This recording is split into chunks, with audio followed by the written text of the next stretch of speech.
जलील साहब, आपसे दो चीजें इसलिए कि एक तो अ, आप लोगों को अगर कहीं किसी समय भी एज कश्मीर में पूछ रहा हूँ, एज पत्रकार नहीं पूछ रहा हूँ, क्योंकि कश्मीर के बारे में मैं जब होता हूँ तो मुझे संवेदनशीलता ये लगती है, इतना सुंदर, इतनी बढ़िया जगह, हम लोग की सबसे अच्छी जो यादें हैं वो कश्मीर की हैं।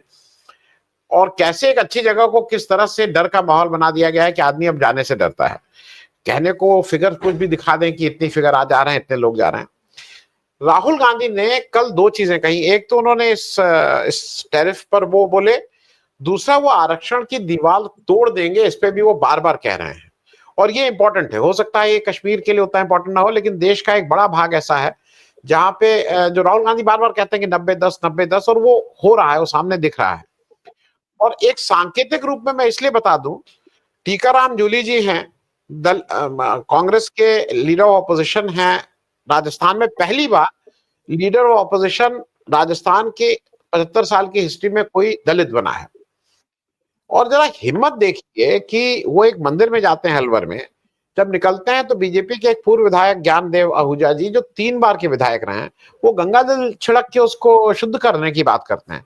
मतलब मेरा ये कहना, हाउ डेयर ही, वो हिम्मत ये कोई कैसे कर सकता है इस देश में कि कोई जाए। और मैं तो अपने मंदिर की बात करता हूं कि उसमें कोई धर्म का, जाति तो छोड़ दे, कोई धर्म का कोई भी व्यक्ति जा रहा है अगर उसमें श्रद्धा के साथ, तो किसी को हक नहीं है, मेरा जो हिंदू है, कि वहां पे वो कोई छिड़क के गंगा जल। इस आदमी को गिरफ्तार क्यों नहीं किया गया? बीजेपी ने शो कॉज नोटिस देके उनको किनारे किया। ये आदमी को गिरफ्तार होना चाहिए, देश का कानून ये कहता है। मैं जलील साहब इसलिए इस बात को कह रहा हूं कि राहुल गांधी जिस तरह की चेतावनी दे रहे हैं और जिस तरह के अपने कन्विक्शन के साथ खड़े हैं, और जो ट्रंप अभी कर रहे हैं, इस सारे उसमें एक डर ये लग रहा है कि कहीं भारत जो है वो युद्ध स्थल ना बन जाए चीन और अमेरिका के बीच का। जो हम सब लोगों को एक कई बार ये कहा गया, बताया गया कि we should not become the battle ground for America and China. जी जी। अभी जो आपने आहूजा साहब की बात की, जो उन्होंने एक वो दुष्कर्म किया है और जिस तरह से उन्होंने दलितों को जलील करने की कोशिश की है, वो that was not taken in good taste by the masses of India. And लोगों ने उस पे जिस तरह की प्रतिक्रियाएं दी, वो बीजेपी को मतलब एक तरह से अ, सचेत करने के लिए काफी थी। और जहां बीजेपी अपने किसी मेंबर को या अपने किसी रहनुमा को, लीडर को सस्पेंड कर दे और 3 दिनों के अंदर जवाब शोकाज नोटिस मांगे, ये भी एक हिस्ट्री है, एक भी एक बहुत बड़ी चीज है, जिससे बीजेपी को अंदाजा है कि इस तरह की जो सियासत है उसका कितना नेगेटिव इम्पैक्ट पड़ता है। क्योंकि बीजेपी को जो वोट करते हैं, जिन पर दारोमदार है उनका, अगर ब्राह्मण कास्ट की हम पॉपुलेशन को देखें तो वो कुछ ही परसेंट है, और ज्यादा वोट जो उनको मिलते हैं तो इन्हीं इन्हीं कास्ट से मिलते हैं। ये उनका वोट बैंक है। और जब इस तरह से हायर कास्ट वाले लोअर कास्ट वालों को ट्रीट करेंगे और इस तरह से उनको जलील करेंगे, तो डेफिनेटली बीजेपी समझती है कि उनके वोट बैंक पे ये बड़ा एडवर्स इफेक्ट करने वाला है। अब जहां तक आपने जहां इस शो की आपने थीम रखी है, एक तो एस्केपिज्म पे और दूसरा ट्रम्प का जो वर्ड था, I won't utter that word, but उसके बाद जो उन्होंने कहा, मतलब जो सफिक्स वर्ड्स थे उसमें उन्होंने कहा they are eager to, they are asking me what do you want, they are asking me that what should we do। तो उसमें कौन है? अगर आप याद करेंगे ट्रम्प के जो सरनी हुई थी, जिसको वो कहते हैं इनॉग्रेशन, तो उसके बाद उन्होंने एक थाना बनाया था व्हाइट हाउस को, और वहां वो मुजरिमों को बुला रहे थे, जिनमें एक ज़ेलेंस्की थे, और इसी तरह से और भी मुजरिम आए उस थाने में। और मैं अपने प्रधानमंत्री की बहुत इज्जत करता हूँ, लेकिन वो भी एक थे, मतलब चंद लोगों में जिनको वहां बुलाया गया immediately after the inauguration of Trump.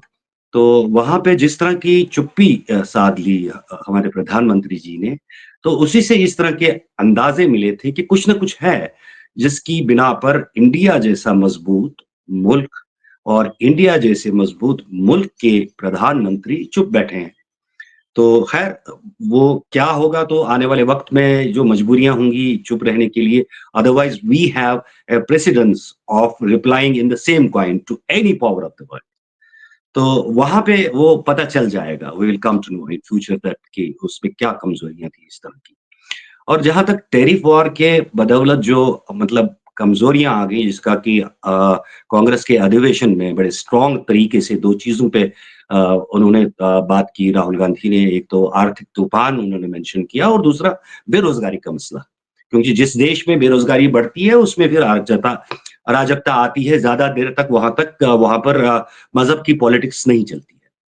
तो अब ये जो टैरिफ वॉर के बदौलत जिस तरह का इम्पैक्ट हमारी इकोनॉमी में पड़ा, वो हमारे जो बाज़ार हैं, जो हमारे स्टॉक मार्केट्स हैं, उसमें साफ तौर पर दिखाई दिया। और इससे जो अंदाज़े लग गए हुकूमत को कि ये किस तरह का डिज़ास्टर है। और जैसा कि आपने कहा आप ही ने कहा कि जब भी कोई ऐसी सिचुएशन आ गई कि जो आउट ऑफ कंट्रोल थी और जिसका कई सिचुएशंस का राहुल गांधी ने बड़ी सटीक तरीके से प्रेडिक्शन की थी, भविष्यवाणी की थी।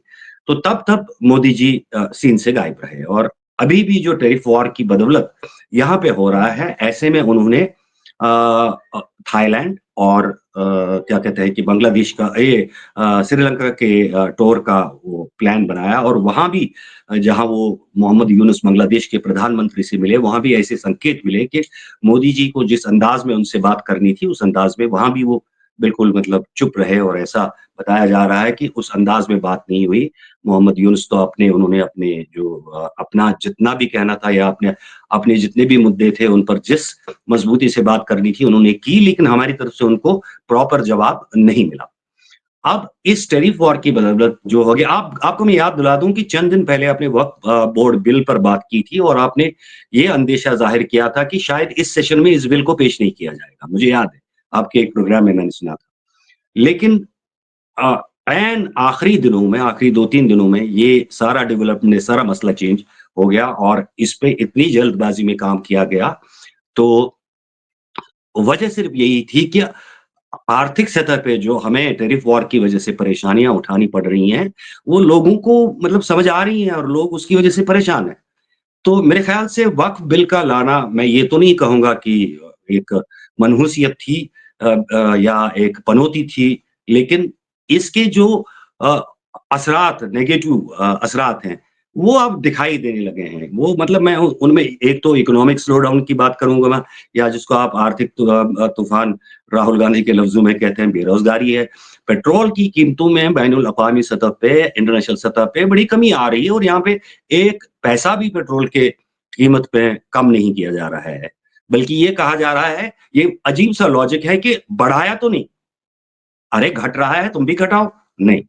और इसी तरह जो सहयोगी पार्टियों को ठिकाने लगाने के लिए इस वक़्फ़ बिल को इस्तेमाल किया गया था, अब उसके भी अगर आप देखेंगे बुरे असरात दिखने शुरू हो गए हैं। मतलब जो एनडीए में अभी देखेंगे आप कि नीतीश कुमार की क्या हालत है, वहाँ इस्तीफ़े दिए जा रहे हैं।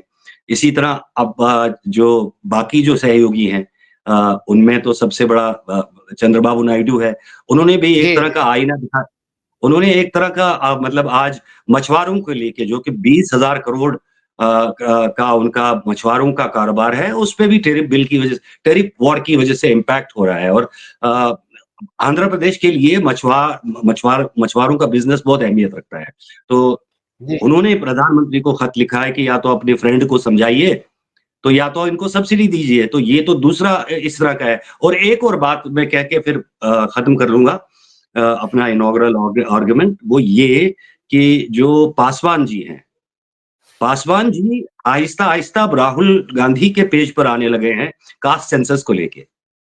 तो उन्होंने कहा है कि मैं कास्ट सेंसस को सपोर्ट करता हूँ। तो इसको आप छोटे अंदाज में नहीं ले सकते हैं। गठबंधन में आप देख रहे हैं इन्हीं छोटी-छोटी चीज़ों के साथ जो है वो दरारें दिखनी शुरू हो गई हैं। और वजह क्या बनी? वजह बनी वक़्त बिल। तो अब आप देखते हैं अब आप मतलब जो जिस तरह के हालात हैं उससे बीजेपी भी काफ़ी घबराई हुई है और ट्रंप ने जो 90 डेज़ का मॉरेटोरियम दिया है, यहाँ भी अब आप देखेंगे कि मॉरेटोरियम एक तरह तो लोगों में वायलेंस को बढ़ावा देने के लिए उकसा लिया जा रहा है। वक़्फ़ बिल के बाद आप देखेंगे कि कई जगहों पे वायलेंस में काफ़ी बढ़ोतरी हो गई है अगेंस्ट माइनॉरिटीज़। तो लेकिन अब अपनी हुकूमत और अपनी सरकार को मतलब इसके इम्पैक्ट से बचाने के लिए आप कई तरह के मोरेटोरियम देखेंगे, जिनमें एक वो मोदी सौगात भी था, जो ईद के मौके पर मुसलमानों को दिया गया। इसी जी, तरह के जी। आप बहुत से मोरेटोरियम देखेंगे। Thank you. जी।